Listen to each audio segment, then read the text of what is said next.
Fireside Chat in conversation once again with Varun. We have with us Mr. Vikas Bagaria, founder of PSafe. Can we have a huge round of applause for him, please? A brand that redefined hygiene conversations in India and has since become one of the most trusted names in wellness-focused personal care. Once again, can we have a huge round of applause for Vikas? I can't hear the claps. What happened? Thank you, Vikas, for joining us here today. Varun, over to you. Thank you, Vikas. Thank you for coming down. I think you've come down this morning from Delhi or Gurgaon, so thank you. Yeah, of course. No, thanks for having me. Lots of rain to greet you in the city. But no, I'll quickly give a background about Vikas. Vikas is a serial entrepreneur. I don't think he needs much of an introduction, but he's been an entrepreneur for the last 30 years. And he has varied interests. I think he's launched 4 businesses, launched and scaled 4 businesses, couple around women, especially seems like that's a topic close to your heart. There's been you have another logistics business and I think a defense business as well. So super excited to chat with you. I think today we'll focus the conversation on PSafe. If you don't mind starting at, I know in 2013 you were on a road trip with your wife and that led to the inception of PSafe. So if you don't mind talking a little bit about your entire journey, what's driven you and how you've made the decisions to start these businesses and then end up at PSafe. So, I was fortunate to born into a middle-class business family. So, learning about debits and credits actually happens on your breakfast table. So my sister is one of my greatest inspiration because she started as a lingerie designer way back in 1980s. So after my graduation, I wanted to do something on material handling equipment, which is my family business. So went to Delhi, did contract with the Airport Authority of India. Fortunately, it got privatized, and I was thrown out. So I really wanted to do something else. Then .com happened, burst happened, 2002, and there where I tied up with an American company into aerospace and defense. 25 years back, it was very unique. Still, it's very unique. It's a classified business. It's completely professionally managed now, but it took me 18 months to make my first sales. So I think what I am today is because of that 18 months of journey of not giving up. 2012, unfortunate incidents of Nirbhaya. I was actually getting bored. Things was very easy. Just turned 40. And Nirbhaya rape case happened, and it gave me an opportunity to start something for people like us, women's safety, child safety, sports. Before even Amazon entered into India, I started safetycarter.com, learned what's e-commerce is, and learned very hard way because I lost around a couple of $1 million just to get people on my platform to sell products. But during that time, on the road trip, as you said, we discovered PSafe, a toilet seat sanitizer spray, and I can proudly say that's the first in the world. So we are not copying anything from the West, but we are giving to the West. So yeah. And then 2017, we decided to form a company with a purpose, not with a vision or a mission, that how we can reduce the risk of UTI in women and give innovation from puberty to menopause, that 40 years of women's health. So that's PSafe started. That's awesome. And you've a couple of your businesses that you spoke about have been in the category creation space, right? Like when you launched Safety Card, nothing existed of that nature. PSafe, nothing existed globally of that nature. And category creation is expensive. It's daunting. What gives you the conviction to go after some of these opportunities?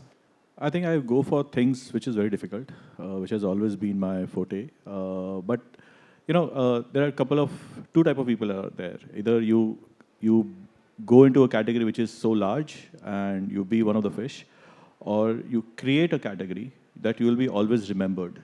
So I think we have that safety. हमसे पहले किसी ने नहीं किया था. If I ask how many people you have a fire extinguisher at home, very few, right? So that same thing happens, right? So you have to talk, you have to walk the talk. I think that has been my forte, that let's go into that category which is difficult and make it so. If I say that when I started in 2017, if I talk about PSafe, लोग TAM बोलते थे. TAM is very small, but we were doing say 2 crores. now we have at least 20 such entrepreneurs into this category selling almost customer value of 1,500 crores. But still the TAM is low. So I think I go for something which is difficult. I think that's in my trade, yeah. Just on the TAM point, that's super interesting, right? Because invariably, when you are in the business of creating categories, the question always comes back, especially from investors. Ki TAM bahut chota Always. hai.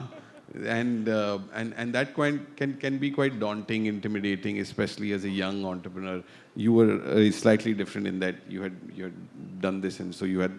But how do you build the conviction that, because I assume you're the kind of person who gets an idea a day. But how do you build the conviction that this is the right idea to go after, especially when you're creating, when the TAM is, undefined? TAM is of course very low, but again, we have to see that how many people from urinary infection, how many people go and talk about it. I just had the data that 200 million women at that point of time, 2013, suffer from UTI, which is a reported case globally, 10 million in India.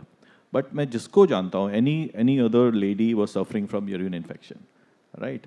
If I talk about menstrual hygiene, because we are into menstrual hygiene as well, the penetration when we started in India was 17%, right? The rest was using rugs, sawdust, banana leaves, old cloths, all that kind of. So it will, as the per capita income increases in India, as opportunities are available, as the workforce comes into play, I think that will come. So for me, I think the conviction is that every day I'm getting better. Every year I'm getting better. If I was selling 2 crores in 2017, if I'm selling 200 crores now, it's still the TAM is small, but we are the largest in our category, and I'm happy about that. And how do you go about, so you've successfully raised money as well. How did you convince investors to give you money for a category nobody was Googling? Very difficult. I remember, and I think it's there in my bio or wherever I've said, I was so bored that in 2016, so now since I'm not working in my other businesses for the last 8 years, 2016 there was a Chandrayaan 1 was happening and I was focusing that, and I wanted to raise money. Nobody was giving for PSafe as a brand because I wanted to start as a company. People are offering 50 lakhs of rupees for the entire brand. I've already sold 200,000 units. It was selling in a couple of countries as well. But बहुत छोटा था फिर भी. So at that point of time, I tied up with someone who said, give me 50% of your company and I'll help you raise money. I was always an investor myself. I had never been an entrepreneur who can go and raise money. I didn't know how to raise money. I didn't know how to prepare Excel sheets. I had people who were used to do that for me. I never believed how to sell stories, or not believe, I never knew how to sell stories. I think that works with investors initially, not now. But that person helped me. I gave 50% of the company to him, and we raised the money. But again, that was the first. After that, 2 साल तक किसी ने पैसे नहीं दिए, right? Then I think a women investor, I want to take her name, Alka Goyal, she met, and she had a problem of UTI. Others had a problem, and she knew that, and she was leading McKinsey Health globally. She understood that it's a huge potential, not only in India, but global. I think that was the breaking point for me. Women understand what it needed to be, yeah. I think finding somebody who suffers from that problem builds a lot of empathy, and then that makes life much easier, yeah.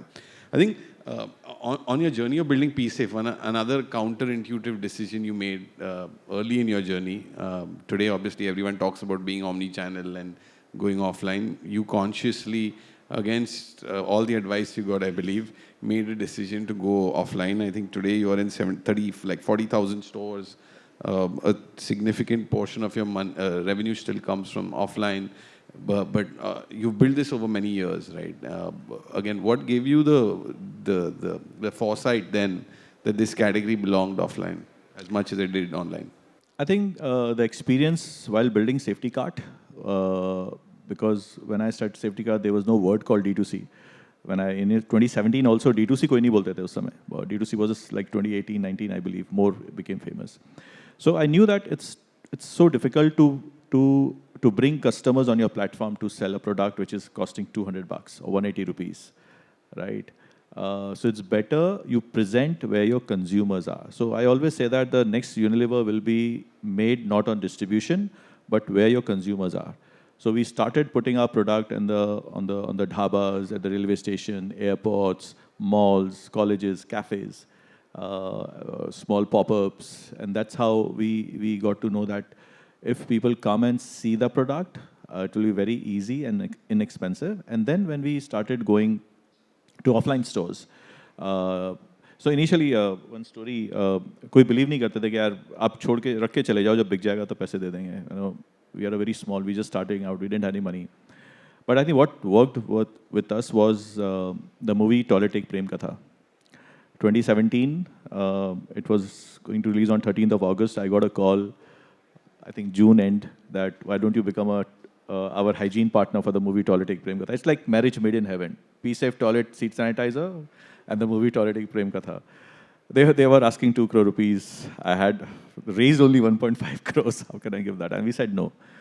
Then I got a call from Viacom and the producers, which happened to be Twinkle Khanna. They were the avid users of P-Safe for the last 4 years. Without money, we got it. And I think that helped us, the confidence which the offline guys seen in us that, Akshay Kumar is promoting the product or the movie is promoting it and we are the hygiene partner. So जो मना कर रहे थे ना वो आके बोले यार अब वो P-Safe रख के चले जाओ. And then gynecologist, they started prescribing it. So we used to get a call from, and why I'm adding all these is because this made a conviction that we should go offline first. कि P-Safe दवाई चाहिए. Because those 200,000 women who have used it, or maybe 100,000 women who have used it over the 2013 say 16, 17 tak, their rate of UTI has gone down. And they were sharing this with their gynecologist. And gynecologist was prescribing P-Safe. आज तक कोई भी toilet seat sanitizer नहीं लिखता है, they write P-Safe. So I think that's because of that. And I assume that's without a network of MRs running around incentivized. Not a single MR. That's amazing. Right? And it's almost like you became the category, right? P-Safe becomes the category. Yeah, it's like Dettol or Xerox. Yeah. But just to double down on this offline journey, I guess to some of the entrepreneurs here, what would your advice be on building the business offline? What are some of the pitfalls they can avoid? What were some of your early learnings? What advice would you give to young brands? See, what we learned is that go local first. Try to sell in the area where you can go and do mystery shopping. I think बहुत important है कि आप कहीं place कर रहे हो तो जाके unnecessary demand, because that's the hack which every entrepreneur takes. So go and ask for a product. नहीं है तो retailer को लगता है यार ये product क्यों नहीं है, मुझे रखना है. So I think that's so we used to have like whosoever, my friends, families, all over the India, I used to say we go to any of the pharmacy and ask for my product, and then they will reach out to the distributors. So first do that. But again, I think product. If product is not good, it will not sell.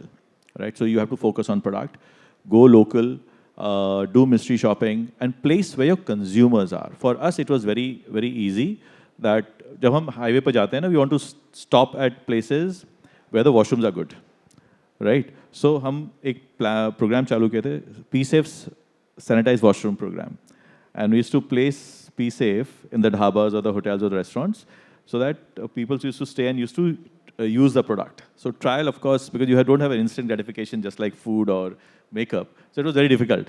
But these are the few things you need to do. Have a very good distributor. Get someone from, the sales officer who can go to the retail point and ask for the orders.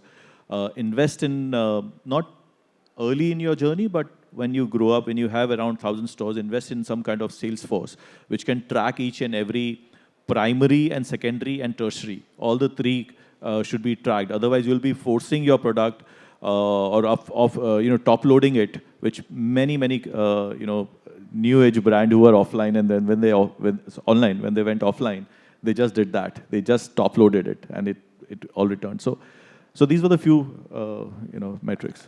On your point on distributors, I think absolutely good distributors super important, right? But as a brand, distributors have demands, brand नहीं दिखता, पता नहीं है, celebrity लगाओ, advertising करो, and small brands don't have the budgets for these things.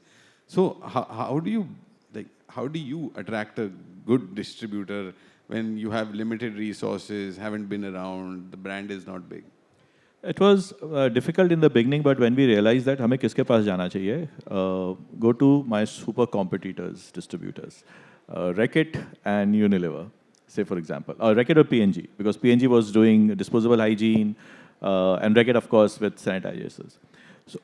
So when you go to them and talk to them about the product, try to use emotional. So I think it worked for me. I used emotional angle a lot. यार मुझे बताओ अगर आपकी घर की ladies है जाते हैं उनको क्या प्रॉब्लम होती है when they travel everyone will say washroom वैसे ये रहा बी सेफ आई थिंक वो that helped me may be it may not helped others or maybe that time was different but that helped also women proprietors who were running the distribution there are so many women distributors who are doing it that was very easy for me because they relate the product with what we are selling it. And again, I think these two things, working with P&G and Reckitt distributors really helped me. Just changing track a little bit, you mentioned product. But I was asking the previous guest as well, the Saurabh, about we live in a very cluttered world where imitations come out at the rate of knots. So, now Sirona, Dettol, everyone's launched some version of this toilet seat cleaner. So how do you ensure, like, where competition is coming from everywhere you look, that you continue to be known and stand for the product that, you innovated and brought to the market? तो अच्छा बात है आपने toilet seat cleaner बोला sanitiser नहीं बोला so we are sanitiser so अभी भी लोग इसको क्लीनर बोलते हैं so no I think when you are in a small TAM, when you're building a category. So right from day one, I have always been welcoming for competition because the pie will grow. So when Deep started in 2015, I was so happy and we were the first. In fact, Safety Cart was start selling PAP Buddy online with PSafe. So we said, stand and pee. He was saying stand and pee. I was saying sit and pee. So competition is welcome. How you compete with it is that you have to lead or you have to be the thought leader of the category which you have created. So PSF has always been ahead of the curve in terms of innovations. So we invented a couple of products as well, and there are all these manufacturers are there who helped with me to create those products. Plus, I have always used my consumer insights, and if they wanted something, I always listened to it, and which always kept me ahead of the competition. Apart from that, I'll say that I think you have to walk the talk. You have to boldly talk about it. So I'll give you an example. Let's say menstrual cups. Sirona did very well in menstrual cups, and we was closely second. Now, of course, because of the obvious reasons, we have overtaken them. But Sirona के जितने भी customers हैं, they come to us to know how to use the product because we invested in content. Because in our category, content is very important. That how people can use it. So I think we were very, very heavy on the content and education, awareness. We must have given training of menstrual hygiene management to over 2 million women working alongside NGOs and corporate CSR funds. So that's, making your the top funnel ready. Again, just to zoom out a little bit even more, I think I was reading your LinkedIn and you mentioned how on average an Indian woman spends 220 rupees on menstrual hygiene, and the US is like 4,800 rupees. I think China must be like 3,800 rupees.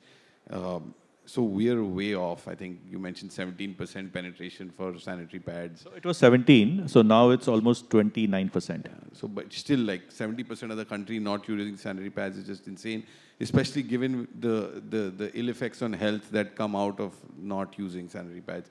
So when you are in a category and as a leader, part of your job becomes to drive penetration as well, right? How do you go about that? How do you do that? Because you have two very large, technically on the sanitary pad side, who will help, but everything else that you're doing, you're probably the leader. So how do you keep growing penetration? So we are not in the sandpad category. If it's too cluttered, you have a duopoly between J&J and P&G. But there are a couple of brands who are doing well, but they're expensive. They're not on the bottom of the pyramid. So what we did was how to increase the awareness is we started tying up with the NGOs. There are many NGOs who wants to do something in menstrual hygiene. In fact, state governments are doing a lot of stuff. So we tied up with corporates. They said, yeah, why you waste your CSR money in distributing a plastic pads, right? Why don't you start investing in reusable pads and menstrual cups? Because the reusable pads can be used for 12 months and a menstrual cups can be used for 4 to 5 years. So when they started distributing those, people were getting habituated of using it. So, we say as a commercial is 27% penetration, add another 10% by government do free distribution. So now there are many MPs. I'll give you an example of E.B. Hidden Ernakulam MP in Kerala. He had made his district pad free. So he had distributed 200,000 menstrual cups, and now every menstruator there are using a menstrual cups. So I think these efforts, when you start working with stakeholders, will increase the awareness. And we did many campaigns, Men by Pad. So we made, I think that video of us touched 30 million, all organic, where a father was buying a pad for his daughter. So I think that is how you have to keep on, innovating in terms of content, awareness. I think that is the only way you can go. But yeah, we successfully eliminated the distribution of plastic pads and distributed the reusable pads so that the habit goes on. Since you brought up reusable, and sustainability is another topic that's close to your heart, how do you think about it? Because it's one thing to talk about it, another thing to practice it, and then a altogether different thing to get the consumer to pay for it. So, do you incorporate it in your products? Do you think customers are ready to pay for it? How do you go about it? So to run a business, it's not possible to be 100% sustainable. You have to use plastic. You have to use some things of the other. But we have one range which is 100% biodegradable. I won't say 100%, it's 100% organic cotton, almost 95% biodegradable, 5% is compostable. But, if I ask 3,000 rupees for a 14 cycle entire year, a biodegradable pad, which only takes 3 months to, recycle, nobody's there to pay for it. Very few. 3,000 versus PVR, one visit is 3,000 rupees, right? So it's difficult. You have to be at it. I think we were selling, say, a lakh pad 5 years back. Now we are selling, say, 1 million pads now. So people will adopt. It will take time. It's a long journey. Maybe not P-Safe. Maybe someone else will benefit it. But at least we are talking about it. In a company, we don't use any kind of plastic packing. It's all with shredded papers. We follow very strictly ESG in our warehouse as a company. So I think you can contribute what you can, and slowly, you can't be 100% compliant on the sustainable, but yes, we try to do that. Menstrual cup is there, reusable pads are there, but we do have the conventional pad as well. So I can't say that I'm not polluting. Yes, I am, but you have to earn money as well. Fair. And just one last question before we open up to the audience. You started as a hygiene company. You've now obviously expanded into menstrual wellness, menstrual care. How is that? Is that a straightforward transition? Because sometimes as investors, we think a lot about, this is where you were, how you're going to make that move. How do you go about it? So if you see, we started with intimate hygiene because UTI is intimate, right? But again, you can't build another Red Bull anywhere in the world. So, अगर कोई बोलते हैं कि सिर्फ toilet seat sanitizer बेच के company बन जाओ तो नहीं बनता. So we targeted my customer who is a woman and what all we can provide. 3% of India's GDP was going into into health, and out of the 3%, we all know that around 4 to 5% goes into women's health. So there was a huge opportunity to build something for women's health. That's why we focused from puberty to menopause. And between puberty to menopause, it's a 40 years of women's life. Now, if you see toilet hygiene, right, the adjacent category was menstrual hygiene. So we built menstrual hygiene, which was very easy. लोग बोलते थे पहले तो बोलते थे यार P भी कोई brand name रखता है क्या? That was successful. Then we said, how can you keep a menstrual cup or a panty liners as a P safe? But I said, we have sold to so many people, they have trust that, UTI doesn't happen on that. So it will help. It will help. And it really worked. So when these two were running, then we were very successful in this, the P-Safe name and the adjacent category of menstrual hygiene. We have sub-brands. Now, you can't have anything named P on your face or on your body. So that's why we have Fur by P-Safe. Fur is like your hair. That was grooming. So, by the way, we are the second largest razor company in India, you can say that, after Gillette, because we sell around 2 lakh face razors under the brand name Fur. We don't talk about it, but we are building very slowly on that. Because that is, again, a sort of hygiene. Your hair is your hygiene. You want to shave off all the hair. Plus, of course, we were building these 3 brands. We launched India's first female condoms, which was Domina by P-Safe. Domina is the last 3 letters of word vagina in condom. So, yeah. So, but again, same customer. We are not going and targeting anyone else. Puberty to menopause. If they take one, they will keep on adding other products. So I think that really worked very well for us. Awesome. We have about 5 minutes left. So in case there are any questions, otherwise I'll keep going.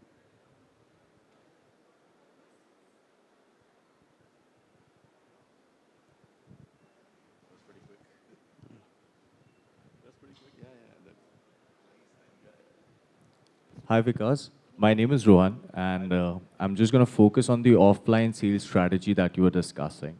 Though my category is different, I'm not in healthcare or anything like that, I'm more into snacking, food business. We are here in the business for almost a year now and as you correctly said, offline should be the first bet. I tried that, I was looted. I learned something out of it, and I'm again doing it. So we have our presence a little bit online. We have a lot more offline with institutional sales, with corporate distribution, and now slowly we are coming up with another pack size which is accessible for the GT market, considering the price point and everything.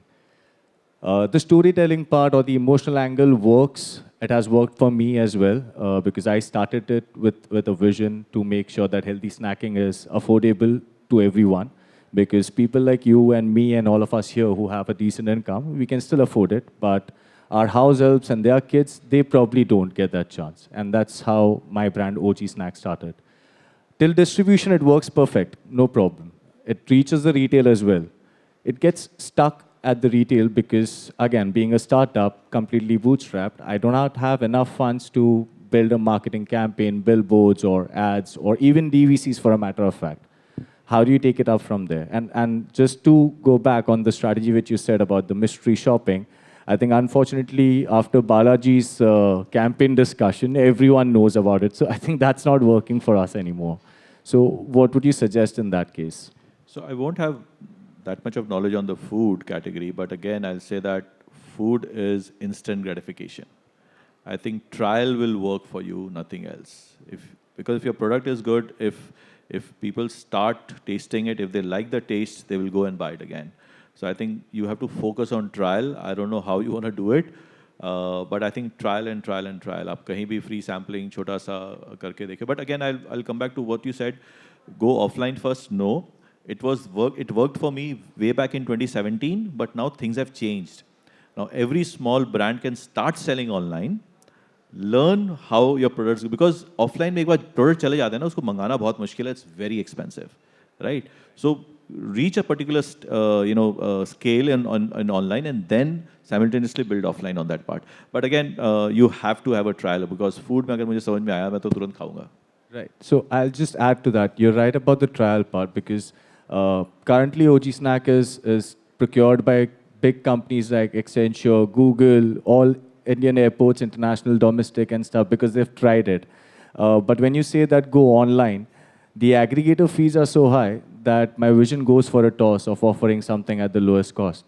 And they accept me at a lower commissions or a PO model instead of a marketplace model if they think that my GT presence is strong. So what I'll tell you, don't go to the metros. वहाँ बहुत भीड़ है.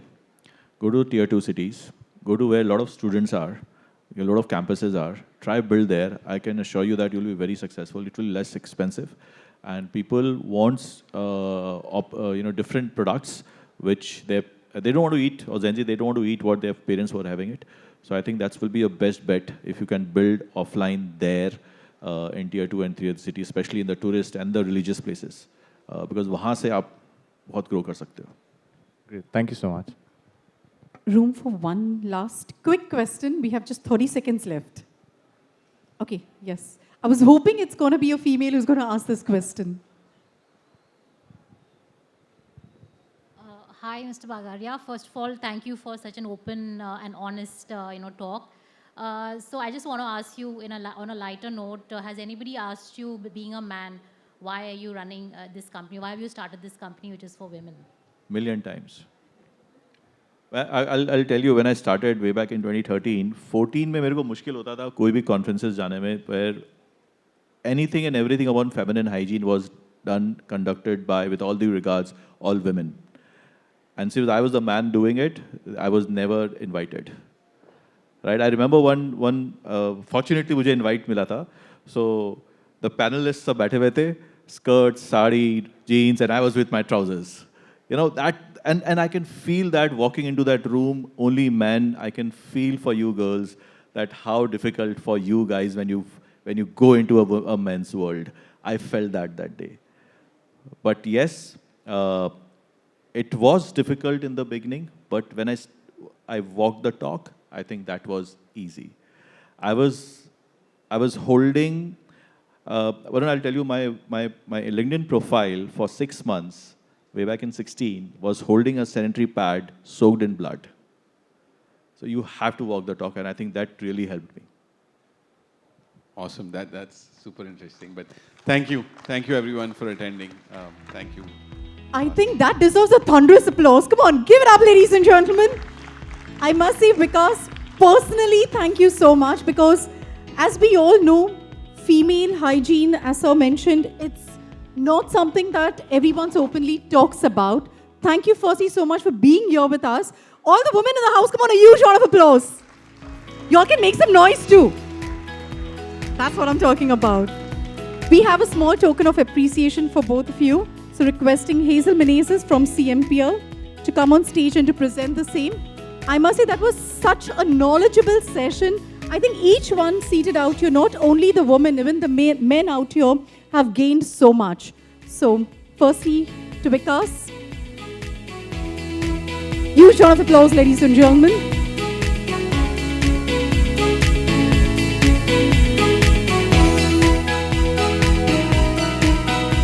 And to Varun for moderating both our sessions. A big round of applause and a big thank you to Varun.